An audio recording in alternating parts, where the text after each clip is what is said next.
क्यों आपकी married life में प्रॉब्लम्स आ रही हैं, क्यों आपके रिश्ते दिनों दिन बिगड़ते जा रहे हैं, क्यों आपके बीच में ईगो क्लैशेस हो रहे हैं। कुंडली के 7वें घर में बैठा कौन सा ग्रह आपके वैवाहिक जीवन में अशुभता ला रहा है, आइए जानते हैं पंडित जी से। पंडित जी, कई बार 100% हम देते हैं, दोनों ओर से कोशिश हो रही होती है, फिर भी बात नहीं बनती, तो ग्रहों की वजह से और किन ग्रहों की वजह से? और देखो, जैसे मंगल है, ये क्रूर ग्रह माना जाता है। मंगल को पाप ग्रह नहीं माना जाता है, इसको क्रूर ग्रह माना जाता है। अच्छा। सूर्य और मंगल क्रूर ग्रह हैं। चंद्रमा, बुध, बृहस्पति और शुक्र शुभ ग्रह हैं। शनि, राहु, केतु पापक ग्रह है। अच्छा, ठीक। ये बात अगर हमारे दर्शकों को पता रहेगा तो मेरे कहने को ठीक से समझ पाएंगे। तो मंगल को एक तरह से अगर कोई पापी या उग्र ग्रह दृष्टि कर रहा हो, या 7वें भाव में मंगल हो और पाप ग्रहों के साथ भी हो, तो व्यक्ति सुखी वैवाहिक जीवन के लिए तरस जाता है। लेकिन मैंने एक अनुभव में देखा है कि अगर 7वें भाव में मंगल हो, पापक ग्रहों के साथ भी हो, लेकिन अगर वहाँ सूर्य होकर मंगल को अस्त कर रहा हो, तो वैवाहिक जीवन अच्छा हो जाता है। अब एक ही बात को अगर आप पकड़ करके निदान निकालेंगे तो बात गलत हो जाएगी। इसलिए ज्योतिष का सम्यक ज्ञान होना बहुत जरूरी है। ज्योतिष को कितने पहलुओं से देखा जाता है, उतने पहलुओं पर अगर आप न देखकर केवल एक बात आप पकड़ लेंगे तो फिर अर्थ का अनर्थ निकल जाएगा।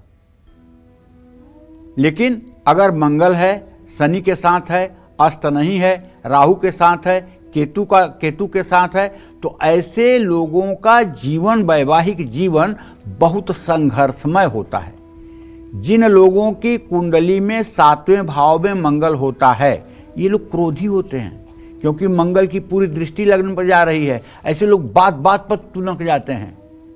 उनको रिश्ता निभाने में काफ़ी मुश्किलों का सामना करना पड़ता है। ऐसा व्यक्ति अपने रिश्तों के प्रति निराश और आक्रामक रहता है। ऐसे लोग अपने जीवन साथी का समान अधिकार जो देना चाहिए नहीं दे पाते हैं। जिस व्यक्ति के 7वें भाव में मंगल हो और उस पर किसी शुभग्रह की दृष्टि ना हो, तो व्यक्ति क्रोधी और घमंडी और अहंकारी होता है। ऐसे लोगों के जीवन साथी का झुकाव किसी दूसरे से हो सकता है। 7वें भाव में मंगल ग्रह का अपनी नीच राशि में, कर्क राशि में होना व्यक्ति का वैवाहिक जीवन दुखी बनाता है। पति पत्नी के अलग होने के भी योग बनते हैं। मंगल की ये स्थिति कभी कभी ईर्ष्या की भावना भी देती है। व्यक्ति में बेचैनी और चिड़चिड़ापन बढ़ता है। ऐसा व्यक्ति बहुत ज़्यादा तर्क और बहस करने वाला होता है। तो सारी चीज़ों का सम्यक ज्ञान करके तभी किसी निष्कर्ष पर पहुंचा जाता है। जय मां विंध्यवासिनी।